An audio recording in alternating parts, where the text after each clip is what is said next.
नमस्कार, मैं हूं आपके साथ रेशु त्यागी। एपीएन के लोकप्रिय कानूनी प्रोग्राम लीगल हेल्पलाइन में आप सभी का स्वागत है। इसमें हमारे कानूनी विशेषज्ञ रोजमर्रा की जिंदगी की समस्याओं से जुड़े कानूनी मसलों पर आपकी शंकाओं का समाधान करते हैं। आप फोन करके कानूनी राय ले सकते हैं।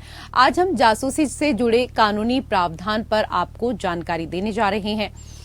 आधिकारिक गोपनीयता अधिनियम या ऑफिशियल सीक्रेट्स एक्ट 1923 ब्रिटिश औपनिवेशिक काल से भारत का जासूसी विरोधी अधिनियम है। इसमें स्पष्ट रूप से भारत के खिलाफ दुश्मन राज्य की मदद करने वाली कार्रवाई के खिलाफ सख्ती की गई है और इसे आपराधिक गतिविधि बताया गया है। ये कानून राष्ट्र की अखंडता सुनिश्चित करने और जासूसी, राजद्रोह और अन्य संभावित खतरों से निपटने के लिए रूपरेखा प्रदान करता है।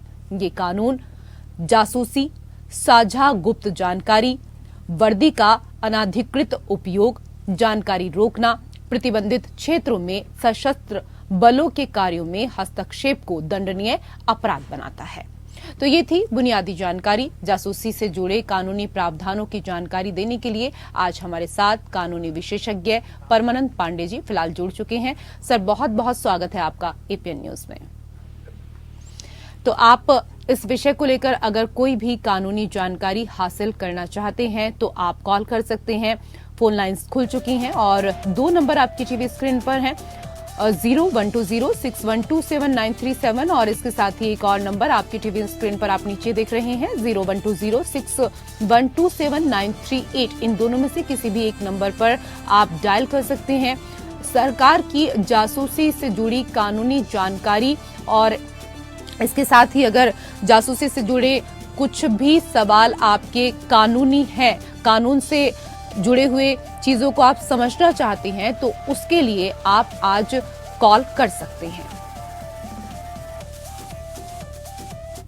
सर, सबसे पहले हमारे तमाम दर्शकों को ये बताएं कि ऑफिशियल सीक्रेट्स एक्ट बनाने की आखिरकार जरूरत क्यों पड़ी? रेशु त्यागी जी, सबसे पहले तो ये आप जान लीजिए कि ये कानून हिंदुस्तान में लगभग 100 साल पुराना हो गया जी। ये 1923 में आया था, 2023 इसमें चल रहा है। हालांकि इंग्लैंड में पहले से ही कानून चला था।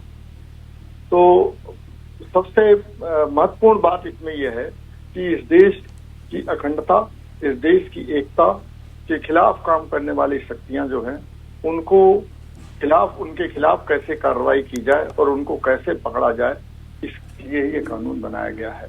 ऑफिशियल सीक्रेट्स एक्ट माने बहुत सारी ऐसी जानकारी होती है, जैसे सेना से संबंधित जानकारी हुई कि कब कहाँ हमारी सेना मूव कर रही है, किस ढंग से काम कर रही है, ये इसके बारे में जानकारी अगर देते हैं, या और पुलिस के बारे में या सरकारी कागजात के बारे में अगर जानकारी दुश्मन देश को देने का काम जो लोग करते हैं, वो एक तरह के स्पाई होते हैं, गुप्तचर होते हैं। उनके खिलाफ कार्रवाई करने की प्रक्रिया के लिए ही, इसको रोकने के लिए ही ये ऑफिशियल सीक्रेट्स एक्ट का काम किया गया है। आपको ये बता दें कि हिंदुस्तान में खास तौर पर ये जो एक्ट है, ये 1983 में आया। तब तो आप लोग बच्चे भी नहीं रहे होंगे, हो सकता है शायद आप लोगों का जन्म भी न रहा हो। बिल्कुल सर, मेरा तो जन्म भी नहीं हुआ था। हाँ, जन्म भी न हुआ रहा हो। मैं इसलिए कह रहा हूँ कि आप लोगों के साथ जन्म भी न हुआ रहा हो। और हम लोग तो उस समय करियर की अपनी शुरुआत कर रहे थे जी। तो उस समय ये स्थिति थी कि लार्किंस कांड यहाँ पर पिछले बहुत जासूसी का कांड हुआ था और उस कांड के दौरान ये स्थिति आई थी कि हमारी एयरक्राफ्ट की जानकारी दुश्मन देश को दी जा रही थी। उसमें एक लेफ्टिनेंट जनरल रैंक के आदमी को से जानकारी, ये एयरक्राफ्ट की जानकारी तो ये आर्मी के आदमी को ने बताया या सूचना दिया कि इस ढंग की जानकारी है। वो एयर मार्शल नहीं थे, बल्कि वो लेफ्टिनेंट जनरल थे जिनके ये जानकारी दी गई। तो लार्किंस नाम के एक आदमी को पकड़ा गया और उस पकड़ने में बहुत सारे तथ्यों का पता चला कि वो कैसे दुश्मन देश को वो जानकारी दे रहा था। तो ये शुरुआत यहाँ से हुई और भी बहुत सारी ऐसी घटनाएं हुई, एक नहीं दो नहीं हुई। आपने देखा होगा कि अभी तो ये ज्यादा दिन पुरानी घटना नहीं है, 5-6 साल पुरानी घटना है। एक माधुरी गुप्ता कांड हुआ था, जिसको लेकर के यहाँ पर पाकिस्तानी एम्बेसी में वो काम करती थी महिला, और वहाँ के पाकिस्तानी किसी गुप्तचर से वो अपना विवाह या कोई संबंध करने वाली थी। तो उसको लेकर के यहाँ बाद में भारत में बहुत पार्लियामेंट तक सवाल उठाया गया, फिर उसको वापस बुलाया गया और उसको पाकिस्तान के लिए जाने से रोक दिया गया, नहीं रखा गया, क्योंकि ऐसी जानकारी वो दे रही थी, बहुत सारी ऐसी जानकारी जो उनको मिलती थी वो दुश्मन देश को मिल जाती थी।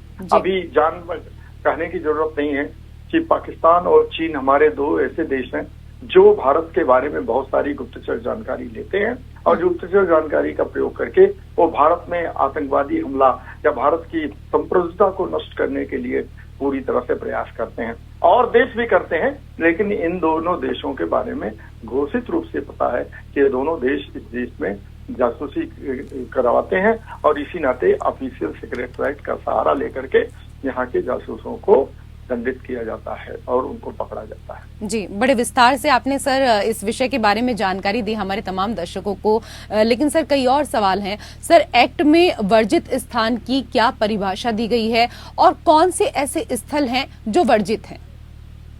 देखिए रेशु त्यागी जी, एक चीज तो मैं आपको पहले साफ कर दूं कि कुछ चीजें तो इतनी पुरानी है, 100 साल पुराना एक्ट है, तो ऐसी चीजें कर दी गई हैं जिनका कोई मतलब नहीं है। जैसे वर्जित स्थान जहां सेना मूव करती है, जहां ऐसी गतिविधियां होती हैं जो सचमुच अगर किसी को पता चल जाएगा तो भारत के हितों का नुकसान पहुंचेगा, ऐसी चीज को तो आप वर्जित स्थान पर रख सकते हैं। लेकिन आप बताइए, आप पुल पर चल रहे हैं, आप पुल पर लिखा रहता है कि इसका फोटोग्राफी लेना बंद नहीं होना कर सकते, ये वर्जित स्थान है। अब आप बताइए कि जहां ड्रोन काम कर रहा हो, जहां आपको ये जो गूगल ये बता देता है कि आपको मुझे इस घर पर जाना है और आप टैक्सी में बैठिए, अपनी कार में लगाइए, गूगल मैप लगा करके आपके घर के सामने वो लोगों को खड़ा कर देता है। तो ऐसे में ऐसे प्रतिबंधित स्थान के क्या जरूरत है कि इस पुल का फोटो लेना आपको प्रतिबंधित है, या आप इस रास्ते से जा रहे हैं ये प्रतिबंधित है, यहाँ फोटोग्राफी लेना मना है। आपने देखा होगा अपने समय में भी बहुत घूमते हुए कि ढंग के, तो ऐसे प्रतिबंधों को तो निश्चित रूप से आपको ये खत्म कर देना चाहिए, क्योंकि आउटडेटेड चीजें हैं, ये समय से बाहर के हो चुके हैं। लेकिन कुछ ऐसी चीजें हैं जैसे आर्मी है, सेना है, हमारी सेना किस स्थिति में है, कहाँ पर क्या तैयारी चल रही है, कहाँ पर इसरो का एक, पहले देखिए इसरो की इतनी सूचना आती है जो हमारे यहाँ से प्रक्षेपण होता है, उसकी सूचना कोई वैज्ञानिक वहां पर बैठ करके अगर किसी दुश्मन देश को इसकी सूचना देती है, वो उसकी जानकारी देता है, तो इसमें यह होगा कि वह हमारी जो इसरो की प्लानिंग है वो कहीं न कहीं विफल करने की कोशिश होगी और इसको रोका जाना चाहिए। ऐसी चीजों पर तो निश्चित रूप से प्रतिबंध होना चाहिए जिससे देश की अखंडता और एकता को खतरा हो। लेकिन कई जो हास्यास्पद चीजें होती हैं उनका आप कानून में सुधार किया जाना चाहिए। अब स्थिति आ गई है कि देखिए, कहा जा रहा है कि आपकी जमीन का कहाँ पर रकबा, कहाँ पर आपकी जमीन है, वो ड्रोन से आपको नक्शा मिल जाएगा और आपका भूलेख से सारी चीजें जानकारी प्राप्त हो जाएगी। ऐसी चीजों पर रोक लगाने की कोई जरूरत नहीं है। लेकिन ये साथ साथ ये भी किया जाना चाहिए कि जहां पर देश की खतरा के लिए जो काम कर रहे हैं लोग, उनको पकड़ा जाना चाहिए और उसकी निश्चित रूप से जानकारी बहुत ही गुप्त और गोपनीय रखी जानी चाहिए। जी सर, हालांकि आपने शुरुआत में ही बहुत सारी चीजें यहाँ पर क्लियर कर दी हैं, लेकिन फिर भी आपसे और विस्तार से समझना चाहेंगे कि सरकार की जासूसी क्या होती है, और सर एक सवाल और है कि जासूसी की सजा क्या कुछ रखी गई है? देखिए, सरकार की कोई जासूसी इस सेंस में आप देख लीजिए कि सरकार की जासूसी माने इस देश की जासूसी, क्योंकि सरकार एक लोकतांत्रिक सरकार, ये हमारी सरकार है और जनता की चुनी हुई सरकार है, ये देश हित के लिए काम करने वाली सरकार है। तो इस नाते सरकारी जासूसी का तात्पर्य उसी से लगाया जाना चाहिए कि जो देश हित में काम करने वाली चीजें हैं, जैसे आर्मी हुआ, पुलिस हुआ, इस ढंग का हुआ, अब वैज्ञानिक लोग काम कर रहे हैं, बहुत सारी जानकारी वो उनके पास रहती है और उस जानकारी को कोई भी आदमी पता लगा करके दूसरे लोगों को दे रहा है, तो यह सरकारी जानकारी हुई। और ये कह सकते हैं कि इसको ये सरकारी जानकारी हुई। ऐसे काम करने वाले लोगों को निश्चित रूप से दंडित किया जाना चाहिए। जहां तक सजा की बात है, तो आपको ये मैं बता दूं कि ऐसे कानूनों को पता लगा करके जो जानकारी देते हैं उनकी सजा 3 साल इससे लेकर के 5 साल और या तो फाइन, उस पर जुर्माना भी दिया जा सकता है, तो 3 से 5 साल तक की सजा और जुर्माना, या दोनों चीजें एक साथ चल सकती हैं, ऐसा होता है। लेकिन कई बार ये भी होता है कि ऐसी जानकारी को देकर के कई बार लोग अपना हित साधने लगते हैं आपको मालूम होगा अभी एक केस आया था जिसको सुप्रीम कोर्ट ने उसमें से बरी किया है, नंबीदुरे का केस है। उस व्यक्ति के बारे में पता चला कि देखिए किसी पुलिस के ऑफिसर ने उसको ये कह दिया कि ये आदमी जासूसी कर रहा था और इसरो की जानकारी के दे रहा था, तो उसको ये जेल में रखा गया और वर्षों तक जेल में रखा गया, उसकी नौकरी छोड़ दी गई। तो सुप्रीम कोर्ट से आदमी जीता और वो कहता है कि मैं देश हित में काम कर रहा हूँ, और देश हित में अभी भी जब चंद्रयान 3 लॉन्च हुआ है तो उस दौरान उसकी सेवाएं ली गई। तो ऐसे व्यक्तियों को कई बार ये होता है कि लोग आपसी मतभेद के कारण एक दूसरे से बदला लेने के लिए कई लोगों को फंसा देते हैं। तो इस कानून में निश्चित रूप से ऐसी गुंजाइश है कि इसका सुधार किया जाए जिससे किसी भी व्यक्ति को कोई लाभ न हो, कोई व्यक्तिगत लाभ न होने पाए, बल्कि देश हित में कोई काम कर रहा है तो उसका पूरी तरह से संरक्षण उसको मिलना चाहिए। जी सर, ये भी बताएं हमारे दर्शकों को कि विदेशी जासूसी एजेंट से भारतीय व्यक्ति के संपर्क कब वर्जित होते हैं? अब आप देखिए, जैसे मान लीजिए हमारे दूतावास में कहीं का है आदमी या यहाँ का दूतावास में कोई मिलिट्री का आदमी, सेना का व्यक्ति जाकर के और किसी दूसरे दूतावास में जाता है और मिलना जुलना उसका हो रहा है, तो निश्चित रूप से संदेह के घेरे में ये बात आएगी। या मिलिट्री का कोई बहुत बड़ा अधिकारी है और उस अधिकारी का, चाहे एयरफोर्स का हो, चाहे वो नेवी का हो, चाहे वो आर्मी का हो, तीनों में से किसी अधिकारी से कोई विदेशी व्यक्ति मिलता है तो निश्चित रूप से यह संदेह के घेरे में आने वाली बात है। तो यह जो इस ढंग का मिलना जुलना है, इस ढंग के मिलने जुलने पर कड़ी नजर रखी जानी चाहिए और ये वर्जित भी है, ये इस पर प्रतिबंधित भी है कि कोई व्यक्ति इस ढंग का न मिल सके। यहाँ तक कि तो आप देख लीजिए कि दूतावास, दिल्ली में बहुत सारे दूतावास हैं, तो आए दिन पार्लियामेंट में सवाल उठ जाता है कि कौन नेता जाकर के किस दूतावास में मिला है। तो उसके पीछे लोग सवाल उठा देते हैं कि क्यों मिले आप, किस कारण से मिले, आप इसकी सफाई दीजिए। तो इसी नाते ये जरूरी है कि अगर कोई हमारी जानकारी रखता है और ये इतनी ठोस जानकारी रखता है कि उस जानकारी के किसी तरह से अगर उसका पता चल जाता है, उस सीक्रेट का पता चल जाता है, तो हमारे लिए नुकसानदेह होगा और दुश्मन के लिए उसका फायदा मिलेगा। तो ऐसी जगहों पर जाने से रोक लगती है, ऐसी जगहों पर नहीं, प्रतिबंध लगा रहता है, वर्जित है यह जानकारी। जी सर, आज के विषय को लेकर कई और चीजें हैं जिनको हम आपसे समझने की कोशिश करेंगे, लेकिन हमें फिलहाल यहाँ पर एक छोटे से ब्रेक के लिए रुकना होगा। तो जासूसी से जुड़े कानूनी मुद्दे पर आज यहाँ जानकारी हमें दे रहे हैं परमानंद पांडे जी, और अगर आपका कोई भी सवाल है तो आप कॉल कर सकते हैं। लगातार आपके टीवी स्क्रीन पर 2 नंबर चल रहे हैं, इनमें से किसी भी एक नंबर पर आप डायल करें और आज के विषय से संबंधित आप सवाल यहाँ पर पूछ सकते हैं। सर, किस तरह की जानकारी भारतीय व्यक्ति विदेशी व्यक्ति को नहीं दे सकता है, इसको भी थोड़ा विस्तार से आपसे समझना चाहेंगे।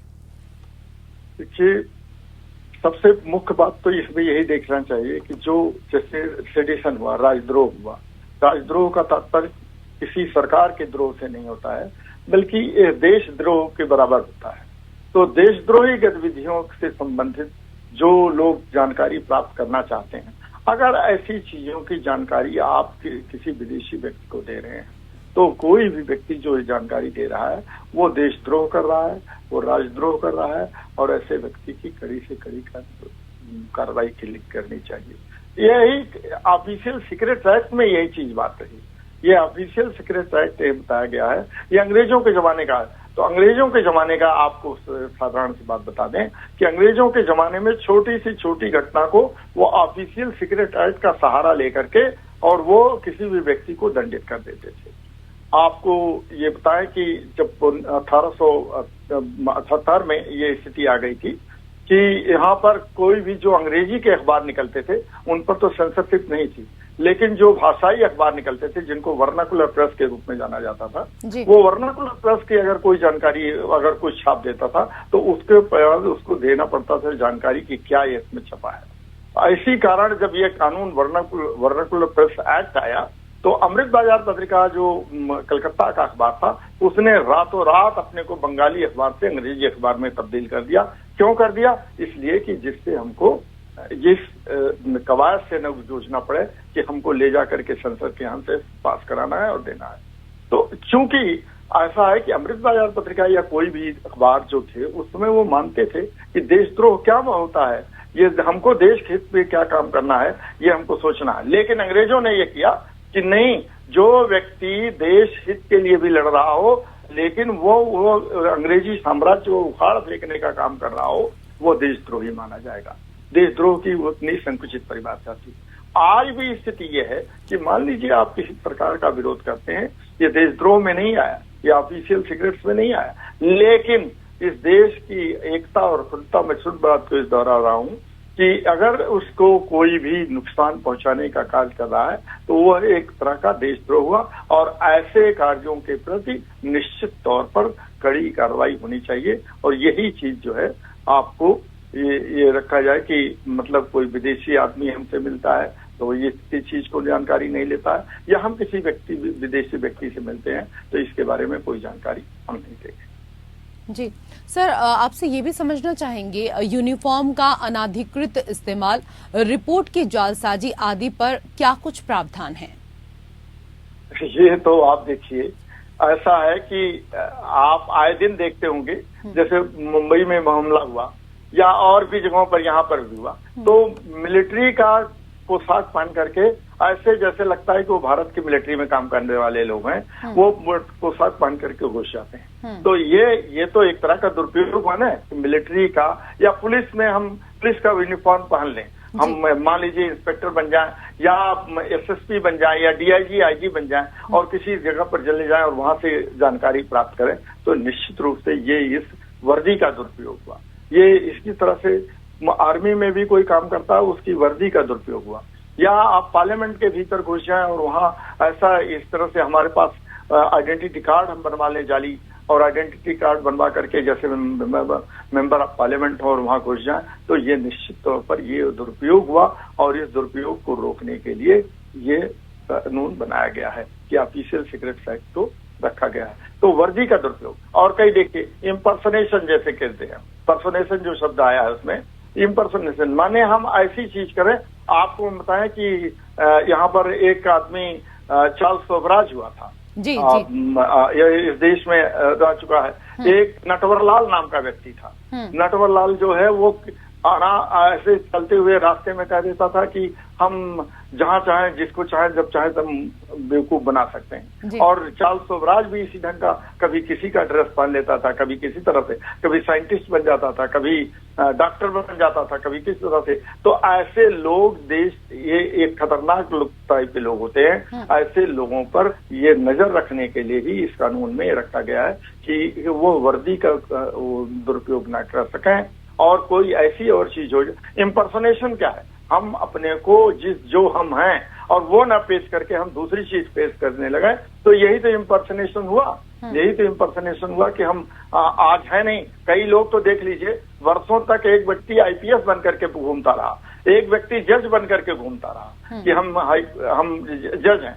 तो अब ऐसे व्यक्ति को पकड़ने के लिए अगर न किया जाए, कानून न रखा जाए, तो ऐसे घूमते रहेंगे और लोगों को ठगते रहेंगे। तो ऐसे ठगी को रोकने के लिए, इस तरह का देशद्रोही काम करने के लिए जो व्यक्ति काम करता है, उसी ऑफिशियल सीक्रेट्स एक्ट में ये प्रावधान है कि ऐसे व्यक्तियों को दंडित किया जाना चाहिए, और निश्चित रूप से ऐसा कार्य होना भी चाहिए।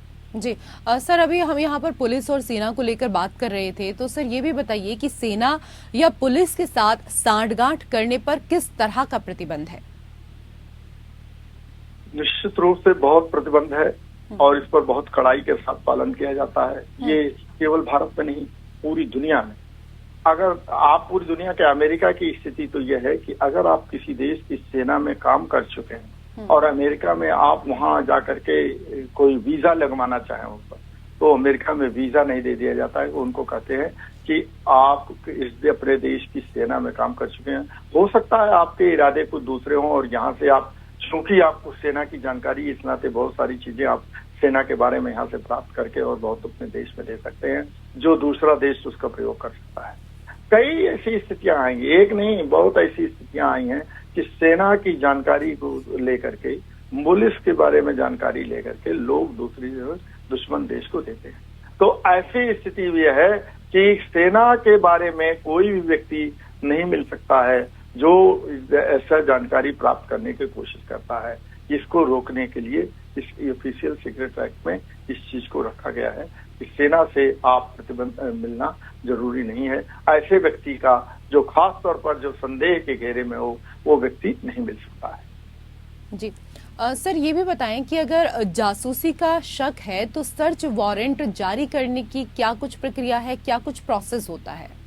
जी, बहुत बढ़िया बात कही आपने कि जासूसी का अगर किसी को शक हो गया है तो शक हो गया तो शक के घेरे में तो आपको बताएं कि वो वहां पर अगर वो शक का दायरा बढ़ गया तो कोई भी मजिस्ट्रेट इस चीज को अगर उसको मिले कि रीजनेबल ग्राउंड है, ऐसे नहीं कि किसी को चलते हुए आप कहते कि देखिए आपके ऊपर शक है, शक का नहीं है, वो भी एक अधिकारी के लेवल पर इंस्पेक्टर लेवल का पुलिस का आदमी होगा या और बड़ा अधिकारी होगा जो मजिस्ट्रेट ऑर्डर देगा कि इस व्यक्ति पर शक है और उसके पीछे आप देंगे रीजन बताएंगे कि इस व्यक्ति से हमको शक है कि हमारी कोई गुप्त जानकारी किसी दुश्मन को दे रहा है। तो जब वो मजिस्ट्रेट इस चीज को देखता है और वो संतुष्ट हो जाता है तो निश्चित रूप से उसके खिलाफ सर्च का वारंट जारी करेगा और सर्च वारंट में उसके घर की तलाशी होगी, उसकी खुद की तलाशी होगी, उसकी गतिविधियों की जानकारी ली जाएगी, वो किससे मिलता जुलता है इसके बारे में भी पूरी जानकारी रखी जाएगी, इकट्ठा करेगा। तो इस जानकारी को फर्स्ट क्लास मजिस्ट्रेट जो होता है, जो बड़ा मजिस्ट्रेट होता है, जो फर्स्ट क्लास मजिस्ट्रेट होता है, उसको ये अधिकार है कि वो सर्च वारंट जारी कर सके। जी सर, कौन सी अदालत जासूसी या इस एक्ट के उल्लंघन पर सुनवाई कर सकती है? देखिए, ये उल्लंघन पर कौन सी अदालत सुनवाई करती है तो मजिस्ट्रेट की अदालत ही इस चीज को सुनवाई कर सकती है। कोई भी अदालत जिसको स्पेशल डेजिग्नेटेड कोर्ट बना दिया जाता है तो इसके बारे में जानकारी, और आर्मी में आर्म्स एक्ट में ही प्रोवाइडेड है कि आर्मी ही इस चीज की कई बार जानकारी, जैसे आर्मी से रिलेटेड हुआ तो, पुलिस से रिलेटेड हुआ तो, या इस जंग की जानकारी, जैसे अगर मान लीजिए कोई वैज्ञानिक आप तथ्य जो उठा करके और किसी दुश्मन देश को दे रहा है तो उसकी जानकारी को हाई कोर्ट में तो सुनवाई नहीं होता क्योंकि ये फैक्ट का है। दो चीजों का ध्यान रखिए कि हाई कोर्ट जो है वो एक अदालत है, वो संविधान की चीजों पर, कानून के बारे में ज्यादातर है, और एक होती है कोर्ट ऑफ फैक्ट्स, माने वो तथ्यों की अदालत होती है। तो जो छोटी अदालत होती है, जो जिला लेवल की अदालत होती है, वो तथ्यों के बारे में जानकारी रखती है और तथ्य के आधार पर ही जो सुप्रीम कोर्ट, हाई कोर्ट के कानून या कोड में दिए गए हैं उसके आधार पर वो दंडित करने का अधिकार उसको होता है। तो ये अधिकार डिस्ट्रिक्ट कोर्ट को है। डिस्ट्रिक्ट कोर्ट वो चाहे तो गठित कर सकती है, हाई कोर्ट गठित कर सकती है, या सरकार गठित कर सकती है, चाहे तो विशेष अदालत बना सकती है, और विशेष अदालत बनाने के बाद ऐसे केसेस का ट्रायल होता है, ऐसे केसेस पर मुकदमा किया जाता है। जी सर, आज के विषय पर इतनी अहम जानकारी हमारे तमाम दर्शकों को देने के लिए आपका बहुत बहुत शुक्रिया, धन्यवाद। और इसी के साथ हमारे खास कार्यक्रम लीगल हेल्पलाइन में मेरे साथ फिलहाल इतना ही। नमस्कार।